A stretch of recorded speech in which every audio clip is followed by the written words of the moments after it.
and welcome to the Diverse Beats promo podcast. This is our first week, and we just thought that we would introduce ourselves and let you guys know a bit about what we do. And we've also got some questions that you have sent in, so we'll be answering those as well. So without further ado, if we all introduce ourselves, Serhat, you can go first.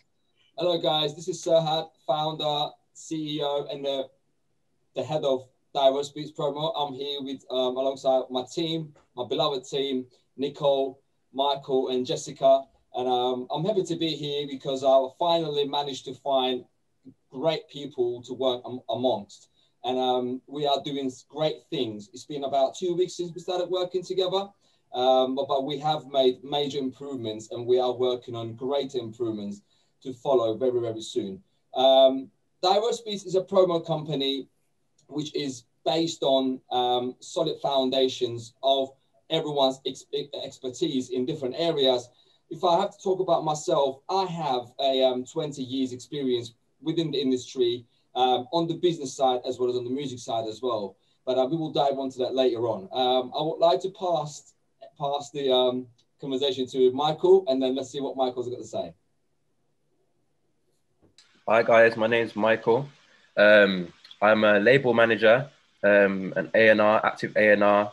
I own a label that was started in COVID in June called No Label. Currently have 3 producers signed to my roster, and it's mainly a producer-based label. And what we want to do is change the way people look at labels and A&Rs and kind of,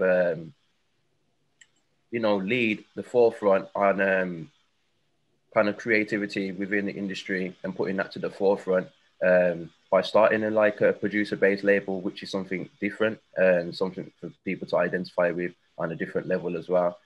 Joining Diverse Beats made all the sense in the world for me, kind of joining people within their different experiences within the industry and that want to make a change and do something different, kind of facilitate artists and help do that really. So yeah, it just makes all the sense in the world for me. I'll pass you on to Nicole. So hi guys, I'm Nicole. So I have started with Diverse Beats 2 weeks ago, as Serhat said, as a PR specialist.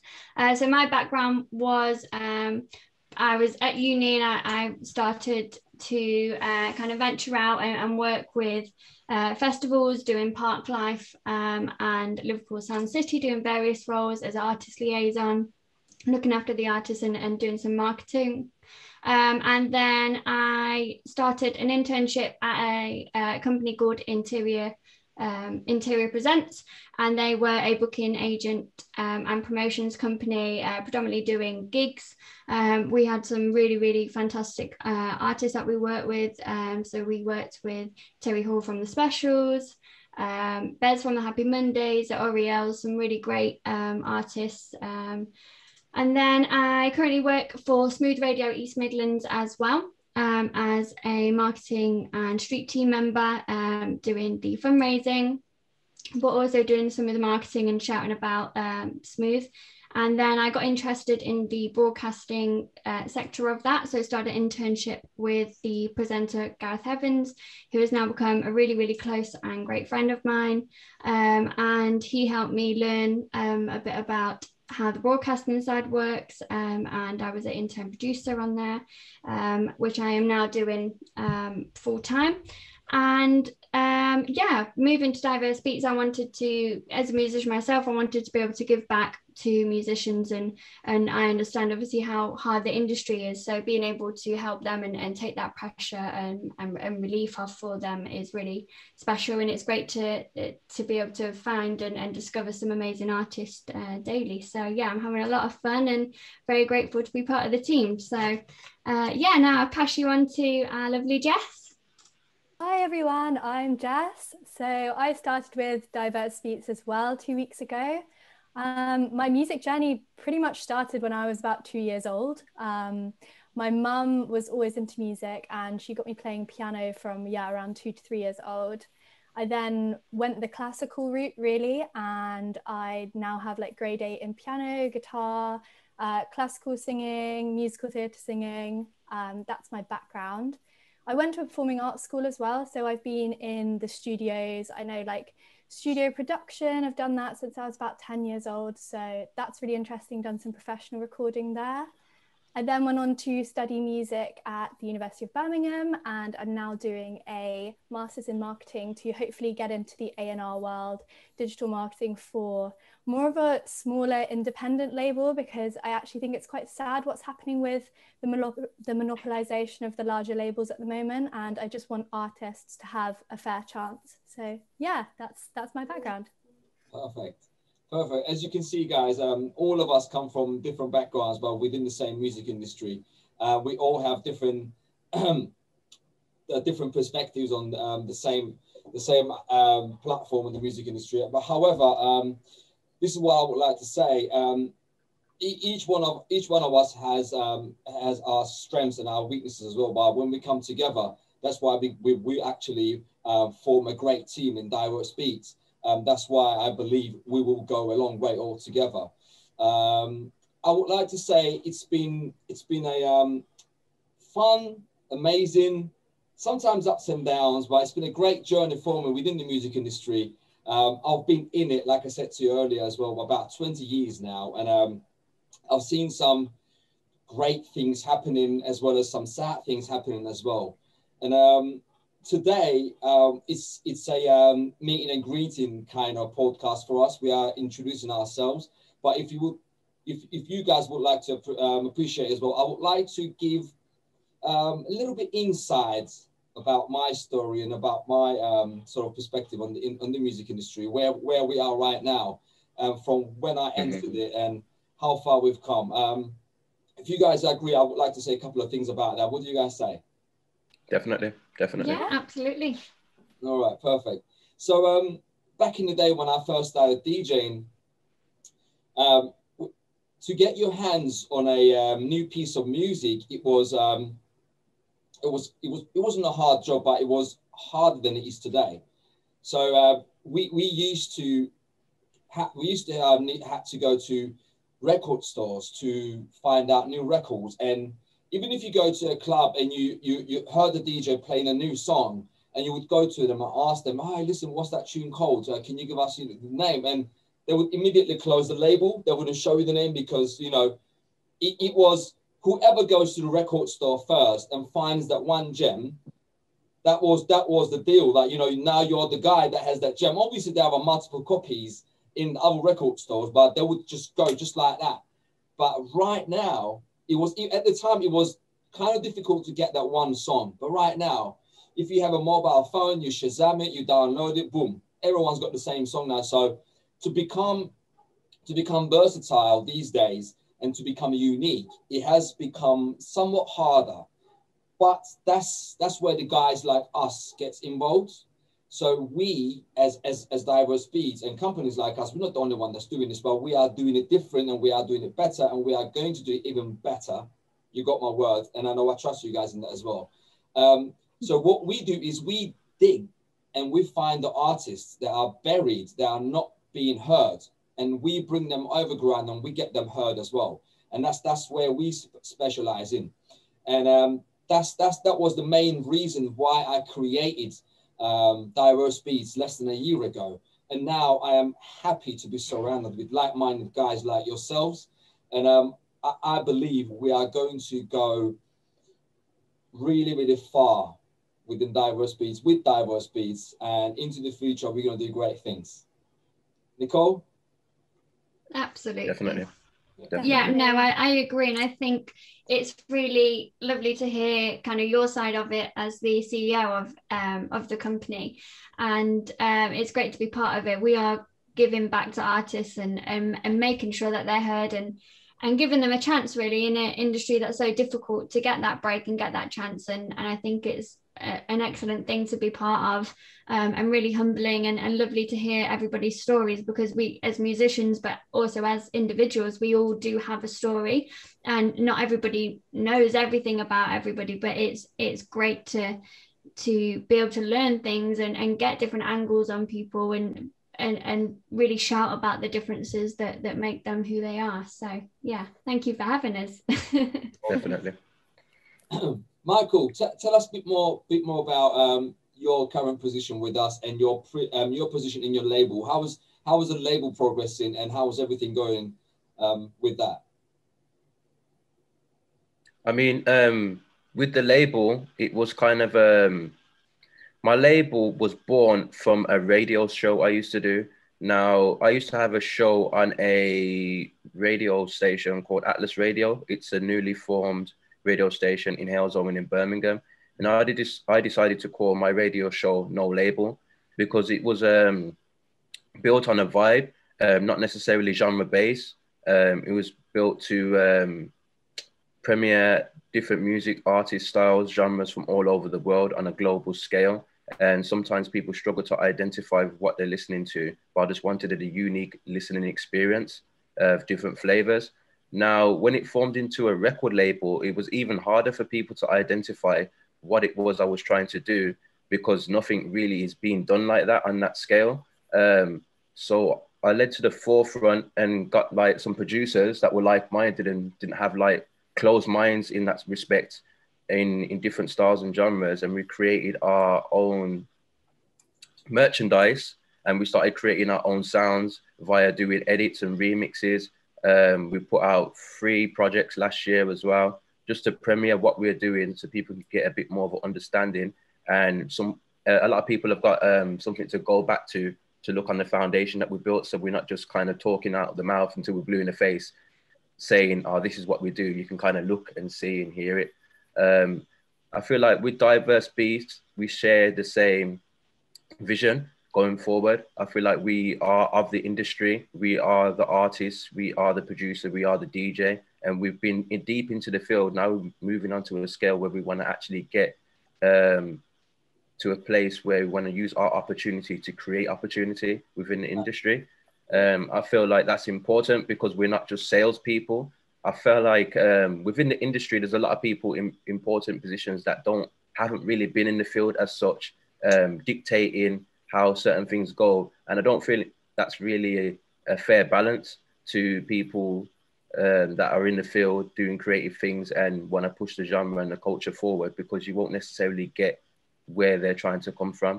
You know, it's important to try and understand things from every angle. And what I like about Diverse Beats is that we've got people from within the music culture that have done their 10,000 hours, and now they're in positions to try and create opportunity and help other people go forward as well.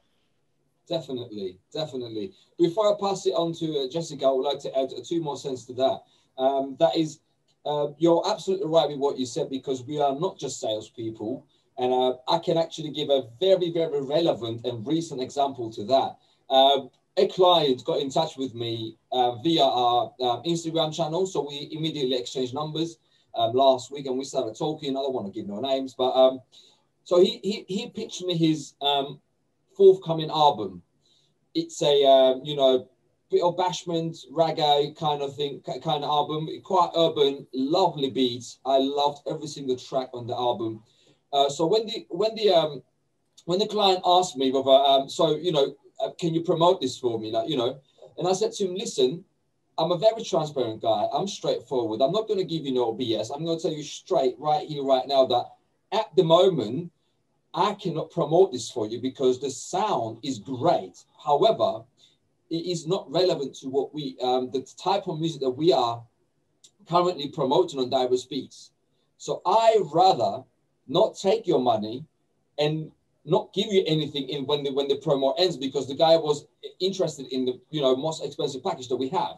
So I said, I'd rather not take your money, and I don't want to be and not be on the bad terms with you when the promo ends. And I'd rather take your friendship, we build a good friendship together. And in the long run, which I'm saying maybe within the next 2 to 3 months, when we have the relevant crowd for your music, then I can tell you, listen, I can promote your music now, and I have the right relevant crowd for you. So let's talk about it right now. And that was another thing that I had on my mind when I established Diverse Beats, because a lot of companies out there, they like to take the money but not give anything back to the people. And that's one thing I really dislike. And I definitely don't want to be a part of that scenario, and I don't want to be related to that scenario, never ever. So yeah, Jess. Yeah, I think some really interesting points have come up there from you, Serhat, and also Michael. I definitely think at the moment within the wider music industry, there's definitely a trend of genre-defying music, which is really exciting because I think it's a better approach rather than categorizing people and music into set boundaries. You know, it's a creative art form. You can't put people into boxes. That's the complete opposite of arts. So I think it's a really interesting trend, especially with your label, Michael. I think that's a really good direction to go in. And relating back to Diverse Beats again, like, it's definitely not just sales. Over the past couple of weeks, Serhat and I had a client that I approached actually over in Mexico, and he's basically said to me, you know, we're looking for the promo, but also we're looking for more than that. And his art is, again, very much genre defying. It kind of bridges the barrier between, I'd almost say, high art, classical and techno. And we've sort of said, you know, because of my experience, because of Serhat's experience, we can take this project a lot further than just promotional activities. And we've spoken about some live events opportunities, album releases, and yeah, just doing what's best for the artist. So yeah. Definitely. And I think that's really interesting because a lot of people that I've spoken to, they are quite wary, and they say, well, you know, I've had people approach me before, I've had, you know, bots and things, and they automatically run the defense. And I think it's really important that we kind of have this chat today, and we're doing what we're doing to show people that we do care about them, and we're not here to sell them a product. We're here to take their goals and make them a reality. And I don't think any of us would work with an artist that we're not passionate about. And I think that's kind of what sets us aside from the other PR companies. As you said, you know, there are companies that will just take the money, do the bare minimum, and, you know, just enjoy the money and spend it on what they want to spend it. Whereas we don't do that. We're very passionate about the artists that we do work with, and about our job and our role to the artists and to the company. So yeah, it's great that obviously everybody's on the same page with that. And yeah, no, it's great to hear everyone's experiences as well. Has anybody got anything else to add, or do you want to jump into the questions that we've been asked on Instagram? Let's jump on the questions. Yeah, that's brilliant. What do you guys do? What do you guys? That's what I say. Let's jump in the questions. Yeah. Yeah. So the first question, actually the most frequent question, we have kind of covered. So it was, what do we do? You know, I guess we could maybe say what a radio plugger does for people that don't know. If anybody would like to answer, if not, I can answer. It's fine. I don't mind. You can so to it. No problem at all. I'm kind of the way. I'm easy. We're all being British and polite, whichever. Exactly.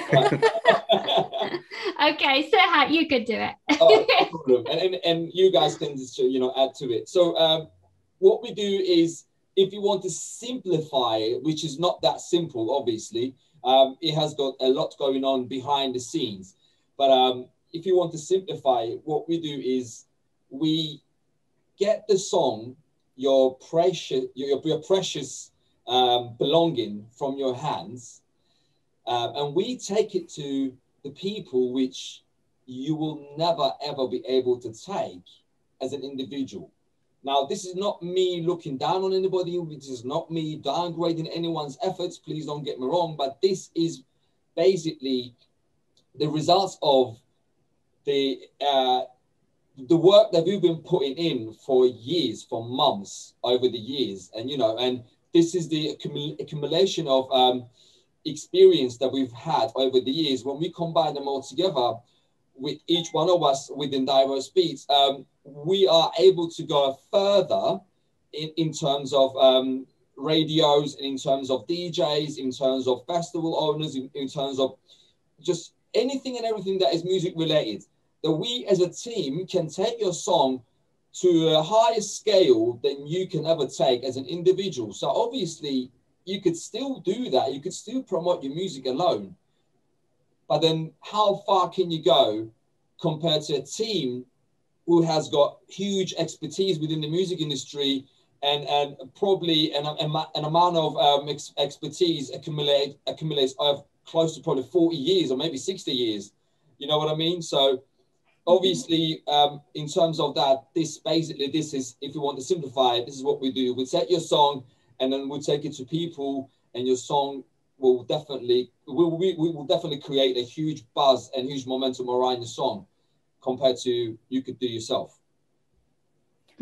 Yeah, sorry about that. Brilliant. Yeah. Oh, just another point to add, I think, as Serhat was mentioning, I just think what makes Diverse Beats so individual is the fact that, again, our radio plugs and stuff, if we find an artist and we think, oh, actually, you know, I know someone who works in that scene, their music would be so good on that platform. And that's a personal contact that we would then give the artist, as opposed to, you know, business corporate people who just work for promotions and don't actually have any creative experience or passion. So I really think that is what sets us apart in that sense. 100%. Perfect. Michael, do you have anything to add, or? Yeah, I just feel like essentially we're reaching out to artists and aiding where we fit in to bring their career to the next level. And, you know, being a marketing specialist is about identifying where we can actually help and kind of executing that, really. So I think that's what we do best. Yeah, brilliant. Couldn't agree more. Excellent. So the second question made me laugh, actually. So it was, do people still use the radio?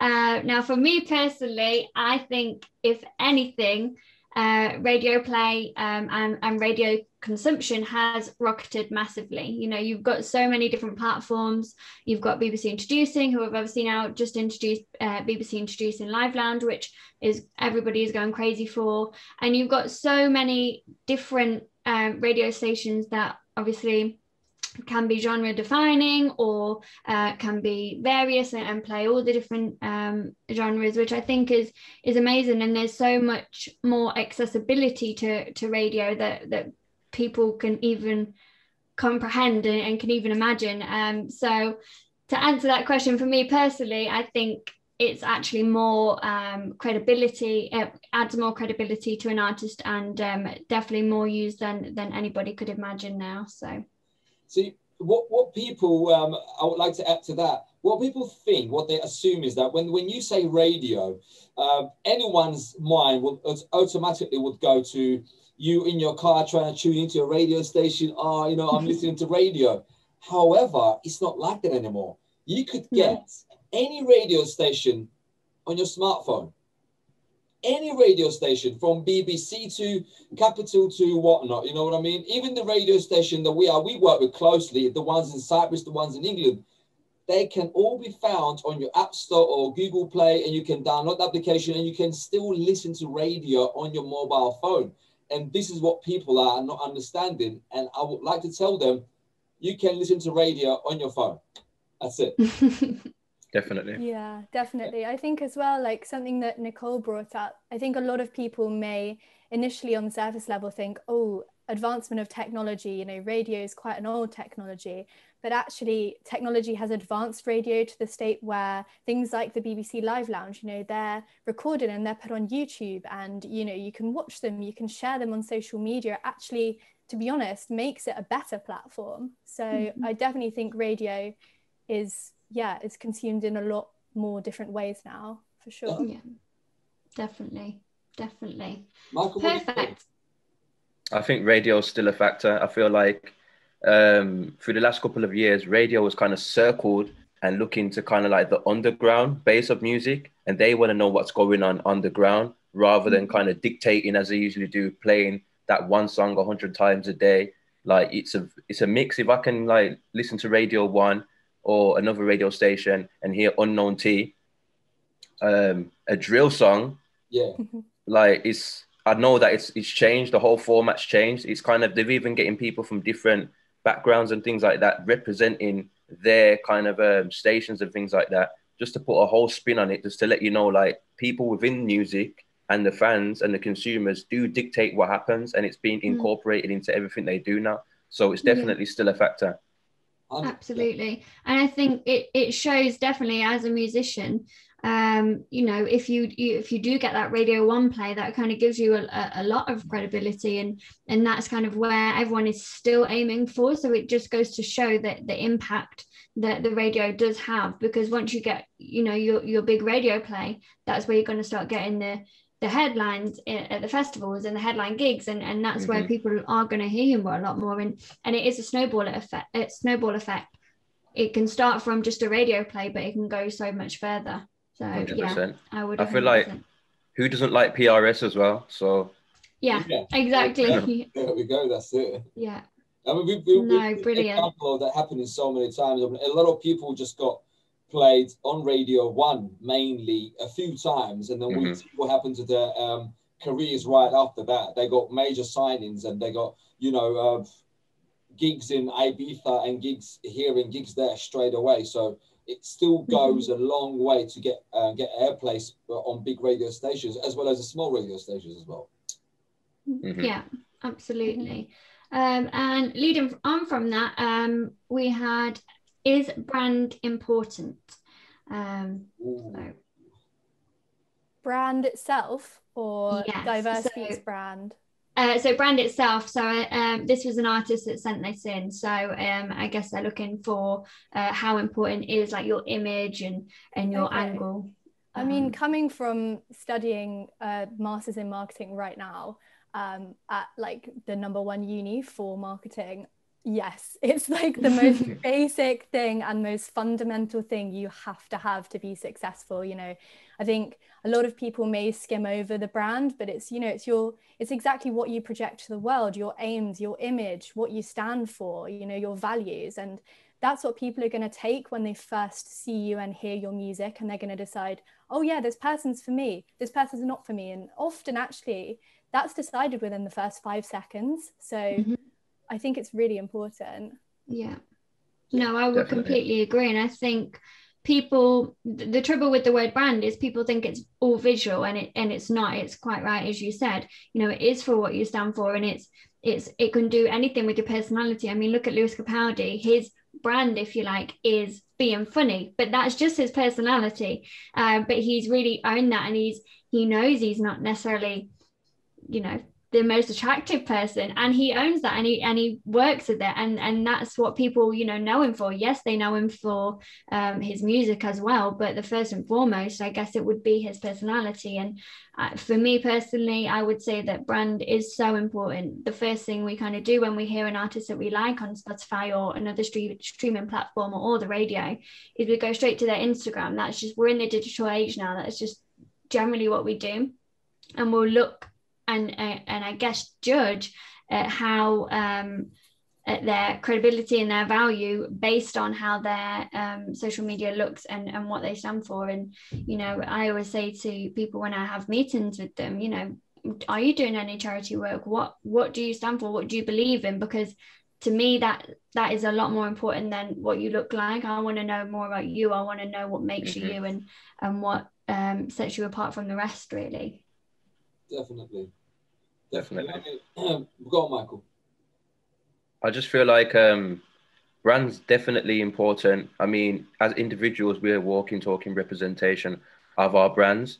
And, you know, to say for Diverse Beats, for instance, you know, as we venture on our journey, we're going to be looking at different styles and taking on different clients and things like that. So it's going to correlate with the name and everything that we stand for. Everything's going to be diverse. You know, we might not even have any limits to be like, okay, cool, we don't do this, we don't do that, because we're going to be touching so many bases as a whole and as a company that it's going to correlate with the name kind of thing. And that's kind of like the representation of the brand. I feel like with my label, especially, like being called No Label, it kind of sounds like dull, but I had to make like something that people could understand that will correlate with what I'm doing. So it would be like a N with a record label imprint, so it's like a vinyl imprint in the middle, and then an L, so no label, no record label, but it like goes back to not being boxed in on like style, genre, anything like that. It's just covering all bases, really. So it's up to us to kind of reflect on both, like as an individual and on the visual as well, you know. Definitely. That's actually a quite smart way of branding your own label, which is really, really good. I like that, actually. Quite a smart idea. Mm-hmm. Next question. Perfect. So the next question is, how do you build a fan base? Well, again, I think it starts at your brand level. Mm-hmm. For sure. You need to think like, again, what do I exude to people and what are people going to want to be receptive to? And then go from there. Absolutely. I mean, in my opinion, by the way, guys, we have got 6 minutes left, and then 6 minutes later, the recording is going to end, so we have to squeeze it all in quickly. But I'd like to say, I would like to agree with Jessica as well. If your branding is not on point, I'm not saying you will never make it. You probably will make it if you hustle hard, if you work hard enough. However, to be able to build a good, solid, long-lasting fan base, you definitely need to pay enough attention to your branding, because that's how people are going to perceive you. And if you're not delivering your message that you want to deliver the way you want to deliver it, then 9 out of 10 times it's going to take you longer to achieve your goal. Where in this case is building a solid fan base. It will take definitely longer, but if you obviously focus on your branding, you will definitely achieve your goal much quicker than it will take usually. And just off the back of that, I think you can look at all the branding, you can look at your music and the quality, but what people will remember is how you made them feel. So if someone messages you and says, "Oh, I really like your song," don't just ignore them because you think you're too big for them. Really engage with them and say thank you. I think if you make people feel part of your community, which is what you're trying to build, and part of something wonderful, then people will really be receptive to that. Definitely.